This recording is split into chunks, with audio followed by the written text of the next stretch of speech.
Thank you so much.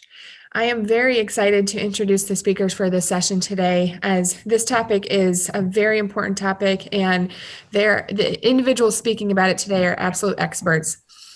Matthew Gilbert and Terrence Thames with Iowa C.O.R.E. will be giving you background on supplier diversity, but I first just want to give a brief overview of their backgrounds.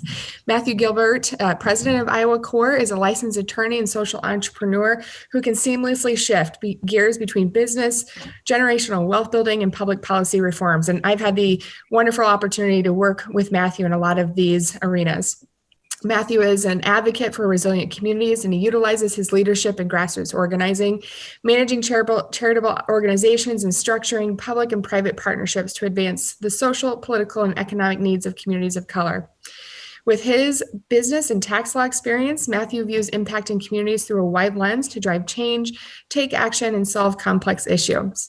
And he's a native of Waterloo, and Matthew wants to impact both the urban and rural communities, being from outside of central Iowa, and his purpose is to develop compassionate leaders who demonstrate a mentality of reflecting greatness. Thank you, Jill. Absolutely. And again, just my honor to be able to introduce you both, and having worked with you both and getting to follow the paths that you're forging for business owners of color. It's truly, truly my honor. And Terrence Thames, again, wonderful individual who has just done incredible work as a business owner and creative of Coco Creative Agency. Terrence has tons of experience with videography, production, and creative services, making him an expert and a valuable asset to his organization for creative advice and to many other business owners. Terrence has worked, I'm going off script now, but I just wanted to note that Terrence has worked nationally and has just done incredible work for clients across the U.S. He has a team of young creatives working alongside him, and Terrence does this all with purpose and passion. Again, he too is passionate about minority entrepreneurship, reducing barriers to supplier diversity, and increasing economic opportunities for marginalized communities. He also believes in community wealth building and economic mobility playing a critical role in the advancement of underrepresented communities. Terrence is happily married and is raising 3 children with his wife, ages 7, 8, and 9, here in central Iowa. Awesome. Again, my pleasure and honor to be introducing you both. Yeah. Thank you. You're too kind. Those are great words. And my kids are actually now older. They're 12, 11, and 9. So pray for me, everybody. Pray for me. So thank you so much. I really appreciate that introduction, Jill.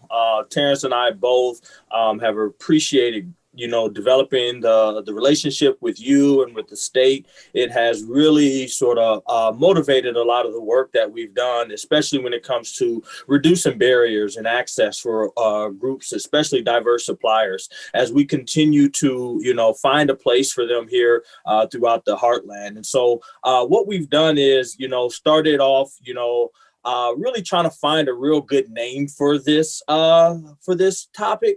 And so what we found is that inclusive procurement, which is a really cool buzzword these days, is really sort of going to sum up how we're going to drive our conversations today. So because of that, I'd say Jill did a great job of giving us some really cool introductions. So I'll skip past the introductions and we'll just flow right into who Iowa C.O.R.E. is, right? And then I'll pass it to Terrence and he'll sort of jump in here as well. And along the way, if anyone has any questions, please stop us. What's on the slides is not that important. The engagement that we can co-create in this moment is really more important than what we have put on the slides, right? So just a little bit about Iowa C.O.R.E. Iowa C.O.R.E. stands for the Iowa Center for Opportunity, Resources, and Equity. And Iowa C.O.R.E. is a tax-exempt nonprofit economic development cooperative. And I use the term cooperative just because that really speaks to not only how we're organized, but it also speaks to actually our primary aims and principles, and those centered around group economics, those centered around empowering all groups and at all levels and meeting folks where they are.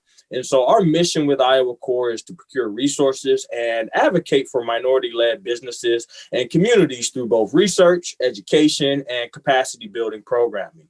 And our ultimate vision, as I mentioned here, is to really co-create cooperative ecosystems where culture, equity, and impact are valued. Let me see. Sorry. Terrence, I'll let you tee up here a little bit of the purpose of our conversation today. Absolutely. Absolutely. So again, thank you for the introduction. When it comes to our purpose, and certainly the part about me being purpose-driven, this organization being purpose-driven is very true. But we want to discover barriers in supplier diversity. We want to advocate for inclusive supplier networks, and we'll talk about that throughout the presentation. Promote equitable supplier diversity practices, and also share policies, practices, and experience and resources to advance inclusive procurement. And I'm glad that even as Matthew alluded to, we'll get into the differences between procurement and just having a supply chain. You know, I think there's some intentionality that goes into the differences in those things, but I think a lot of organizations are wanting to know how can they expand their supplier base.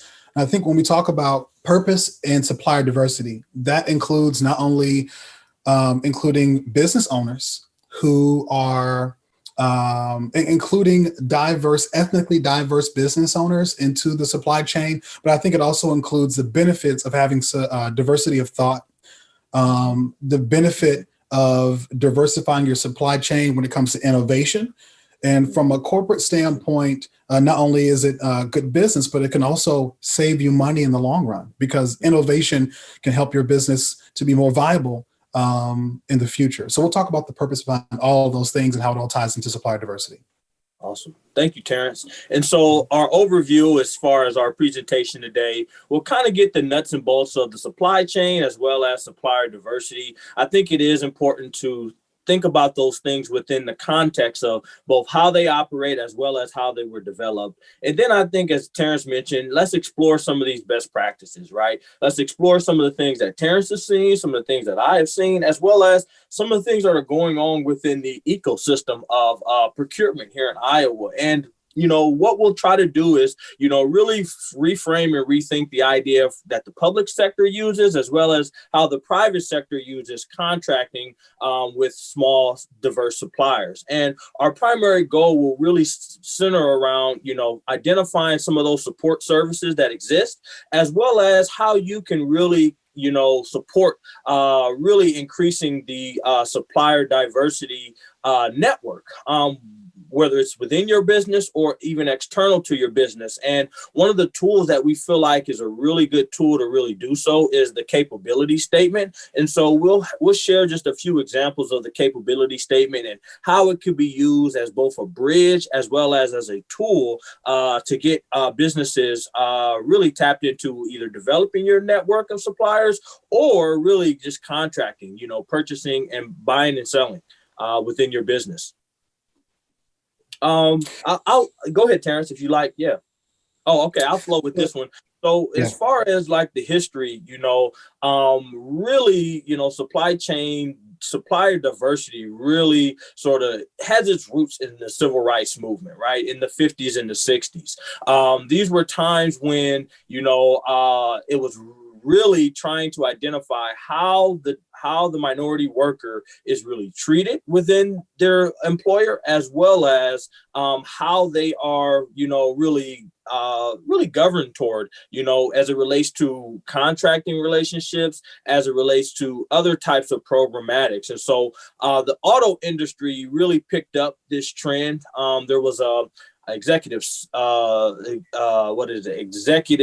order that was written by Nixon during the Nixon era that was sort of taken by the Carter administration and really sort of mobilized, right? But it was sort of that keen sight that Nixon had really to say, we really need to think about how we are including minority businesses. And it really wasn't anything specific. It was the industries like GM, the auto industries, that really took the supplier diversity programming to the next level to really make sure that they're identifying, where suppliers are, as well as what are the needs for suppliers. Terrence, feel free to tap in if you had something to share. Yeah. And so I think to piggyback off of that, it's very, very important. I know we have a mixture on this call of decision makers and business owners. So what I'll say right now, a little bit will tie into the decision makers. There has to be an intentionality behind why you do what you do, right? It can't be the flavor of the month, right? And it has to be, but why are there these economic barriers, and how do systems that corporations have in place systematically keep ethnic people who are Black and brown business owners down? And when it comes to access to opportunities, what does that look like? And as we see right here in the history, some of that had to be legislated because there was a need. But also some private corporations saw, here we hear about corporations having a conscience and just doing good, or B Corps, but we know that there is an economic case for it. And so with the National Minority Supplier Diversity Council, or the National Minority Supplier Development Council, being established right around the same time, that created a platform to have businesses of color be certified, and it allowed corporations to have a place to go to incorporate minority business enterprises into their supply chain through some kind of certification, and through something being curated in that way. So, and I think also when it comes to kind of the equity and inclusion part, these days we do see and understand that there's a case for this in the workplace in general, with hiring people. But these same practices need to be kind of, there's a business case for it being tied into the supply chain and supply pool, of which some organizations may not really understand or see a need for that. But throughout this presentation, we'll kind of show the cases and the opportunities for corporations and businesses to find ways to grow if they don't understand how to do that. Yeah. Mm-hmm. And I think it's really important, Terrence mentioned, equity and inclusion conversations that are happening, more so now than ever. One of the things that Terrence and I have really been big advocates for are organizations that are actually looking at their supply chain, right, and trying to create value for diverse employers as well as diverse suppliers. And we felt like this is another area of, hey, you want to make some impact.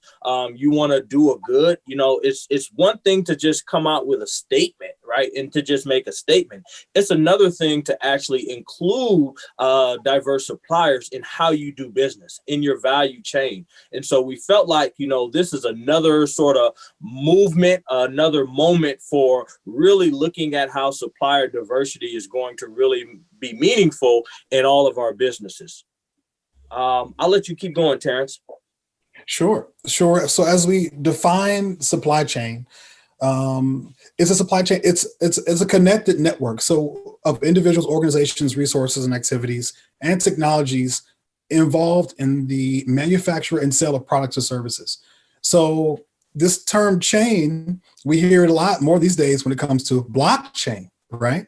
People, certainly a couple of years ago, was really big on blockchain technology and this and that. But essentially, that's the process in which something goes from point A to point B and the efficiencies in between, right? But it also can exist in your supply chain for how you procure goods and services. So from delivery of raw material to delivery of finished product or services to the end customer, right? And business owners, corporations do this all the time. So with procurement, you want to have a plan or strategy. You want to do strategic resourcing of raw materials to services, manufacturing, delivery of transportation or logistics, and also return systems. So these things to business owners and corporations make sense, right? Something's being created and something is being put out, and there's a value proposition to it, right? You buy low, you sell high, you make it for low, you sell it for high, everyone's winning. But when it comes to how you find partners, be it first tier or second tier suppliers in your process. Some people like doing it the same way, right? If we know it works, how can we get that price lower, right? Or we know someone makes something that's unique to a unique component to make our business better, a unique service to make our business better. But how can we incorporate, how do we see diversity in that? And are there biases, conscious or unconscious, that we've built into our supply chains? I think that's something that people should really, really think about on both sides, right? If you're a business, how can you crack that code? If you're a decision maker, which I think on this call we have a lot of decision makers, how have we built in biases into our supply chain as we look at how to grow our business, even as we define what procurement in our supply chain is? So that's what I mentioned there. Yeah, and that's really good, and because I think when you talk about the biases, a lot of times it's not a personal individual bias. A lot of times it's a bias just because the process isn't transparent, right? And so you don't know the areas where there might be bias, there might be decision making bias, and oftentimes you'll find that there's a difference between what procurement is as far as both a definition as well as the activities versus purchasing, which are very different activities. And so I think it's really important to really make a distinction between procurement as a process, which is all the research, all the planning, all the strategic functions, right? To really understand how are you getting your products or services to that end user, right? Whereas purchasing is just really the decision making on who's holding the purse pin.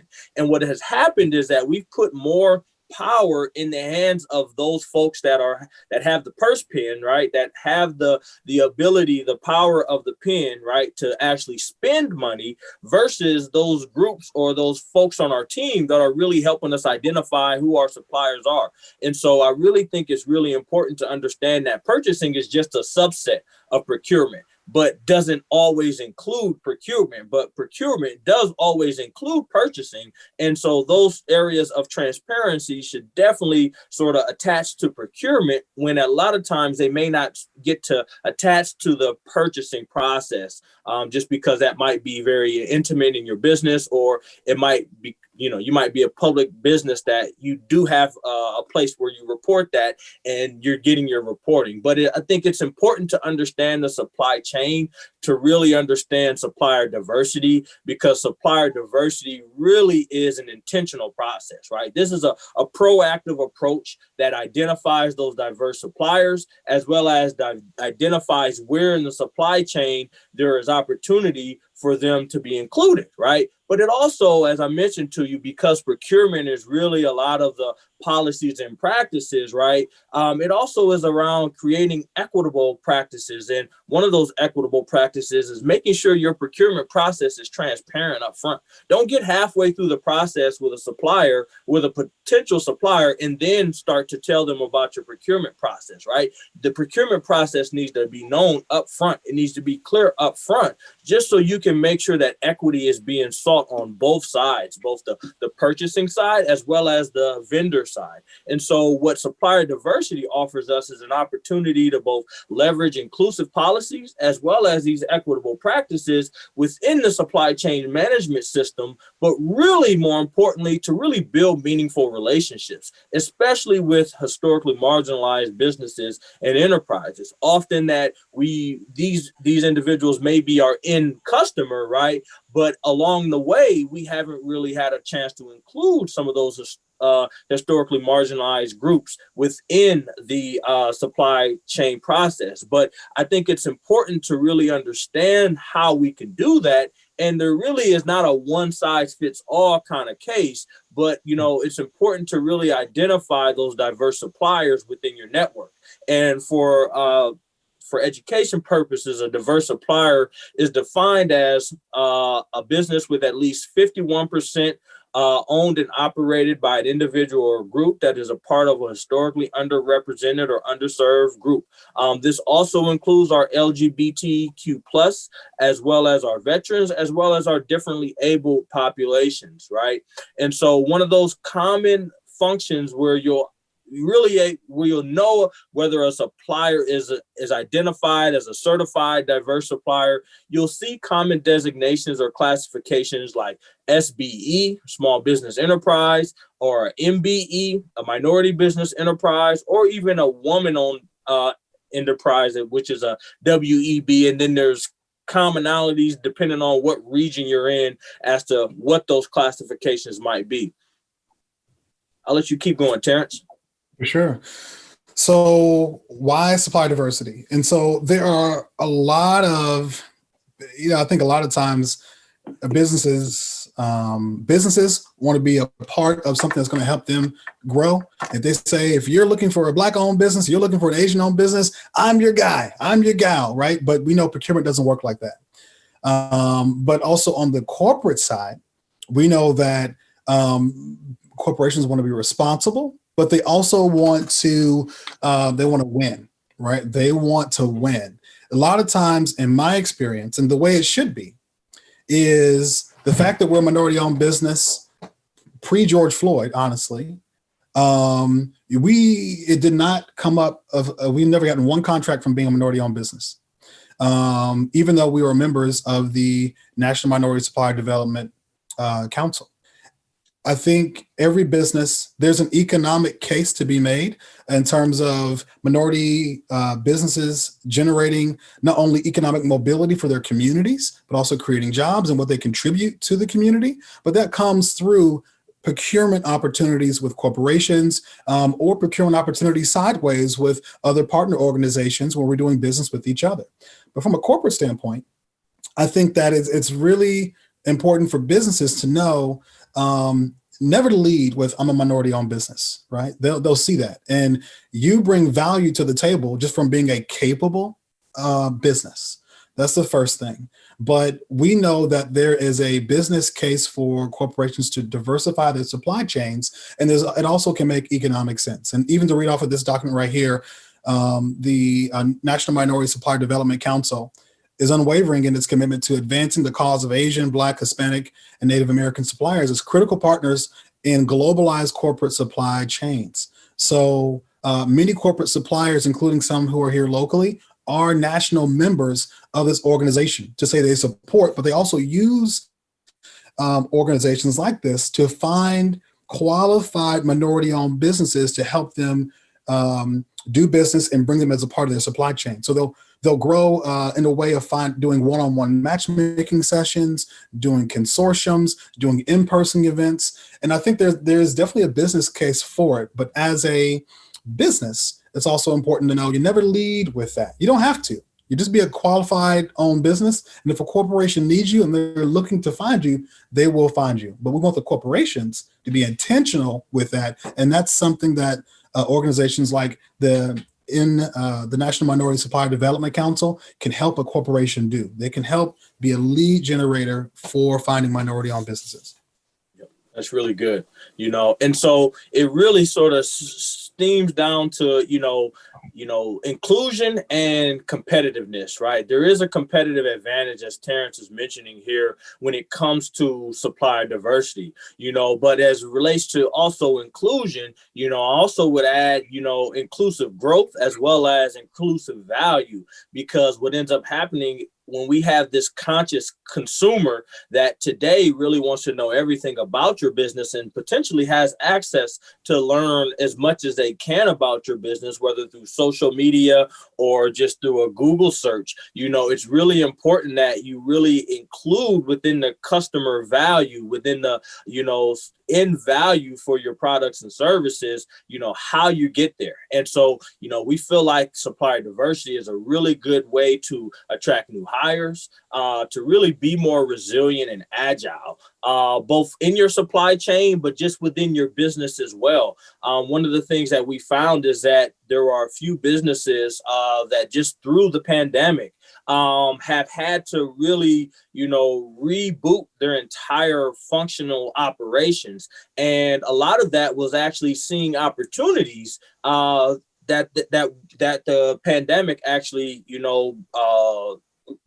initiated. And so those could be everything from, one clothier making just general, luxury clothing items to now we're making masks that could actually care for groups. And those are real instances of both resilience and agile supply chains. You're getting all the same raw materials, but now you're just plugging those materials in a new, meaningful way. So we also see supplier diversity as a societal benefit that really helps both contribute to economic opportunity, especially in underrepresented communities, as as well as it also is a great way to foster entrepreneurship amongst historically disadvantaged groups. And so that could be mentorships, that could be incubators, and that could also be tapping into a lot of the supplier development institutes or training that exist. And so as it relates to our, competitive advantage for supplier diversity, it really stems along your brand impact and innovation. And Terrence will speak to this a lot more intimately, but brands right now are really being separated in the marketplace by the good that they're doing, as well as how quickly they can innovate. And so to really, be in the line of how can I be attractive to both diverse suppliers, it's really important to really look at your brand impact, that brand impact statement, that brand impact value, as well as innovations within that arena, because really increasing the pool of potential suppliers is going to help everybody. And to actually make those domestic, suppliers is even more impactful to our local GDP. And so really by promoting the competition within the supplier network, what you'll find is that you're going to have better quality and ultimately reduce costs, because you'll find suppliers that can meet you where you are. And to meet you where your needs are really allows for you not to really be spending wasteful dollars. Mm-hmm. Mm-hmm. So when it comes to impact, and now we'll talk about a couple things here that I'll add in, but UPS spends $2.6 billion annually doing business with nearly 6,000 small and diverse suppliers, right? They're getting it, right? Coca-Cola spends, great examples. Coca-Cola spends over $800 million annually on diverse suppliers, with the goal to increase the spending to more than $1 billion by the end of 2020. That's amazing, right? Target spent $1.4 billion on goods and services provided to first-tier diverse suppliers, in which influence its first-tier supplier networks, trickle-down effect, right? To buy over 800,000 worth of business from second-tier diverse suppliers, right? And then Coca-Cola also, when they looked and they found that consumers who were aware of the supplier diversity initiatives were 45% more likely to perceive the brand as valuing diversity. And so it matters. And so diverse business, so on the corporation side, for businesses, we know who is and ain't doing business in our community. And it's a bad look. Right. And I'll put this context on it. Iowa, because pretty much everyone on this call are Iowans. Iowa is near the bottom when it comes to, or at the bottom when it comes to supporting Black-owned businesses, and has been near the bottom when it comes to female professionals and entrepreneurs in terms of growth, stability, trajectory. Mm-hmm. So even when we do a little bit, it's not enough. It's not even nearly enough. It's just better than what we've been doing in the past. Mm-hmm. But compared to the rest of the country and how they've been embracing and spending dollars and doing different things, that it's just not enough. So even the fact that when corporations take a stance and be very intentional with it, I think they'll see the ROI. Mm-hmm. But we have to take a good look at ourselves and say, what are our intentions for saying we want a diverse supply chain? We want to do more. How many more case studies do we need? How many more studies do we need before we actually spend some dollars and make it happen? I think we have to be honest about that as a community. And that's how we can grow, through honesty, truth, and implementing something when it comes to the knowledge that we have and how we can grow. And so these are great examples. Coca-Cola, Target, a state right above us with their headquarters, has been doing a great job with opening up the supply chain. And notably Target, one of their main entrepreneurs that they've been promoting and targeting and mentioning in their advertising happens to be based here right in Des Moines. But, a lot of his funding may not have came from Des Moines-based companies. So we have to really look at that. So that's a little bit about some case studies about what good organizations are doing to spend in the in diverse communities. Mm-hmm. And so also go ahead. I was going to say further in that, you know, you look at our SBA here, you know, and what they've estimated is that in 2018, there were about 8 million minority owned companies in the United States. And so there's a question in the chat, how do we gain access to those diverse suppliers? I really feel like there is a need to actually go at every level. So from the federal level, the SBA would actually be a great resource, as well as the National Minority Supplier Development Council. They are also a great network that is tracking both those certified MBEs as well as those that are in the process. And so what we find is that, you know, in this instance, you know, this estimated by the year 2045 that minorities will constitute more than 50% of the U.S. population. So the presence of minority-owned business in America is going to be increasing. And so I would say these aren't going to be the holy grail organizations that you have to go to, but these are going to be some great places to start. But there's some challenges that we want to make you aware of. And Terrence, I'll let you sort of continue on with some of the challenges that you have experienced and know of. Yeah, so accountability to small business subcontracting requirements and federal acquisition, you know, regulations. When it comes to accountability, we want to make sure that there are transparent processes. Small businesses don't know about small minority-owned businesses. A lot of times they don't know how to use the SBA to their advantage. We hear about the SBA, but how can it help me, right? I'm trying to put food in my kids' mouth. I'm trying to just make it sometimes as a side hustle. Sometimes they're trying to grow their businesses much larger and create jobs, but they don't know about the opportunities in federal contracting or even some of the technical aspects that are out there to help them grow their business. When it comes to supplier diversity programs, they're often tokenized efforts created reactively and treated non-essentially. Plain spoken and very true, right? A lot of companies here, large and small, are saying, what do we do now, right? There's been these terrible things that have been going on, but these things have been going on for a while. And the organizations that are doing great business-wise are the ones who have been responding and been intentional for a while. But those, sometimes the companies who are screaming the loudest, who have really good marketing that happen to be minority owned are the ones who get the benefit because they know how to differentiate themselves. But there's so many more diverse businesses that will be qualified to work with these corporations if there was more intentionality to develop them and find them and bring them onto your supply chain.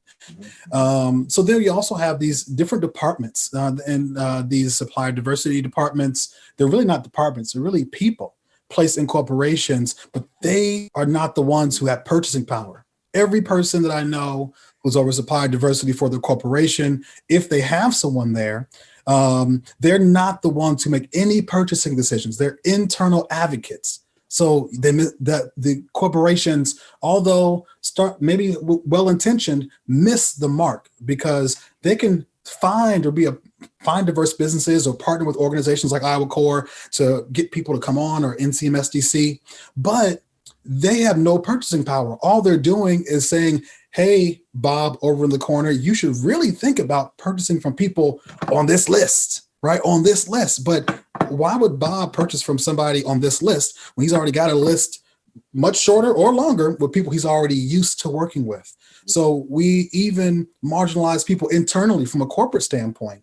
And these, again, they're not even decision makers or have purchasing power. And that's really a flawed way of doing business, but we see it a lot. And then lastly, identifying MBEs that comply with strict reporting, certification, and buyer procurement requirements. We have to find ways to lower the barrier to entry, not lower our quality, but lower the barrier to entry to make it easy. Because like we mentioned at the top of the presentation, there's some things that are built in systematically that unintentionally or intentionally keep certain businesses out of your supply chain.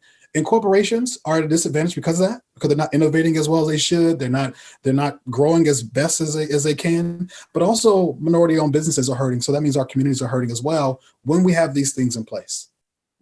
Really great. No, I echo that, Terrence, and just say that just as many challenges as there are also as many opportunities. And I really feel like those opportunities sort of align themselves in sort of three different areas. One is sort of your core business, right? How are you purchasing your direct products or services, right? The raw material, whatever you need to kind of get your widget from point A to point B, right? But also, how are you purchasing your media, right? Where do you actually market your materials, right? And are you just using token models in your marketing materials, or are you actually identifying customers, right, within that space that could really help you continue to grow, right? The spend, right, in the media and the marketing arenas, especially with those diverse suppliers. Another area for diverse suppliers is in the research and development. I think a lot of times we really want to know more about communities, but we expect folks that are not within those communities to share or to have that knowledge, and it just really doesn't happen. So really being able to,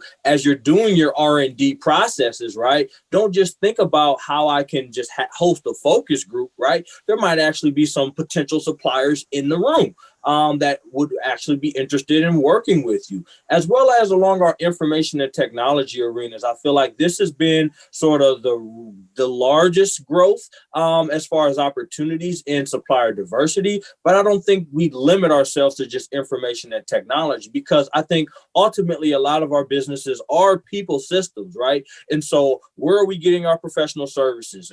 Where are we staffing our folks? How are we acquiring talent, right? How are we developing that talent? These are all areas where so diverse suppliers can be contributors, right, to your ultimate value chain, as well as your ultimate value proposition. And so how are we, where are we purchasing our employer and our employee benefits from, right? Are we looking at diverse suppliers, or are we just trying to get whatever the market sort of dictates? As well as corporate social responsibility. When it comes time to do a good in our organization, where do we go? Do we just stick to our traditional big nonprofits like United Way, or do we sort of look for those smaller nonprofits that are out here doing the work as well, like Iowa C.O.R.E? Like those are some examples of where our people systems can really offer opportunities for supplier diversity. And then we talk about our spending and our infrastructure, right? Our facilities, right? I think a lot of supplier diversity programs, that low-hanging fruit, especially early on in the industries, were around, our facilities, right? Who can clean, who can pick up, who can manage the grounds, right? Those were some of the early purchasing programs. But then I think it became more evident that these diverse suppliers could do more than just the menial jobs, right? They could actually be a part of actually engineering our underlying products and services. And so how are we contributing thought capital to the process, right? Where do we get our equipment? Where do we get our supplies? Also, where do we store those supplies? Where do we do some of these other things? Those are some really great opportunities, in addition to both transportation and logistics. Are we looking at small minority carriers, or are we only looking at some of our big, larger carriers for some of our support services? So just opportunities, I think, are overwhelmingly available for diverse suppliers to participate. As we mentioned, this is just an intentional process. So there are some best practices that Terrence will share. Yeah. And I know we have only a little bit of time, so I know we may have to skip ahead a bit. But one thing I'll mention is someone mentioned in the question, are there events that are around finding diverse suppliers? The answer is yes, and yes. And even our company has been able to produce quite a few events that were with the intention of showcasing, building, marketing, and creating opportunities for minority-owned businesses to work with larger corporations. And so yes, and Iowa C.O.R.E can definitely tie you into those events. And there are some events that Iowa C.O.R.E as an organization will be helping to help produce in the future, working with partner organizations. But when it comes to the procurement ecosystem, we mentioned the National Minority Supplier Diversity or Development Council. They're a great organization. C.O.R.E has been a great resource. I've used them in the past. They provide market research for business. They will help you get your business signed up with the government. They will help you find opportunities locally, statewide, nationwide, and even globally when it comes to working with the government or opportunities like that, and help you also respond to procurement opportunities. They do it all. They provide all these services for free. So definitely check them out. Of course, we have the Targeted Small Business Program that specifically with our state. Different states have different versions, but but TSB has been growing. That includes women-owned businesses, veteran-owned businesses, minorities, but they are there as a resource to help you. Certainly, I know I had a good conversation with Wayne Ford, who even helped to implement not only, I think, the Targeted Small Business Program, but also the 48-hour implementation that minority or targeted small businesses can have. But that's a resource to help us to help businesses grow as well when it comes to procurement. Yep. Additional resources would include your local economic development organization. So here in Central Iowa, that would be like the Greater Des Moines Partnership, as well as our local chambers of commerce. These are low-hanging fruit areas that are in our neighborhoods, that are in our backyards, that should have a list of diverse suppliers. If they do not, then there's an opportunity to do some additional work that could really be meaningful along the business cycle. So really looking at those chambers of commerce, those economic development organizations, as well as, talking to just diverse suppliers that are within your own circle, your own network. They may not actually supply something that is needed for your underlying business.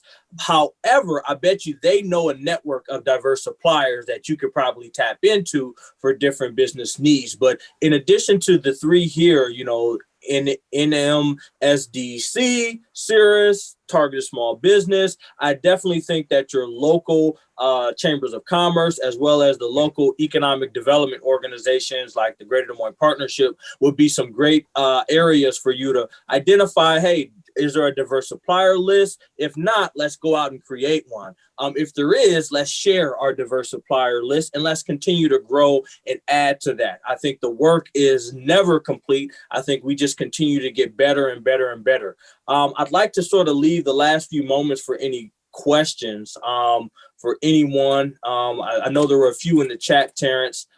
Did we get to anything else? Did we get all those questions? From what I can tell, we talked about the vendor type of events. And again, C.O.R.E is a huge resource for all of these things. And so our information is listed on here. We also have another board member on this call right now. Hi, Lou. Great to see you. And I think people, if they were interested in bringing more diversity into the supply chain, what are the best organizational resources? So we've talked about that as well. So yeah, if anyone has any other questions, certainly please reach out. We are here as a resource. And it's not just a few people. There are many, many businesses that we are helping in this state, small businesses to grow, but also corporations who want to know how can they be tap into this Black and brown economy? How can they be better stewards when it comes to fiscal responsibility, when it comes to diversifying their own supply chain. And we're here as a resource to help with that, with research and fellowships and so many different resources. So yeah, thank you for the time. And we're here as a resource if you need us.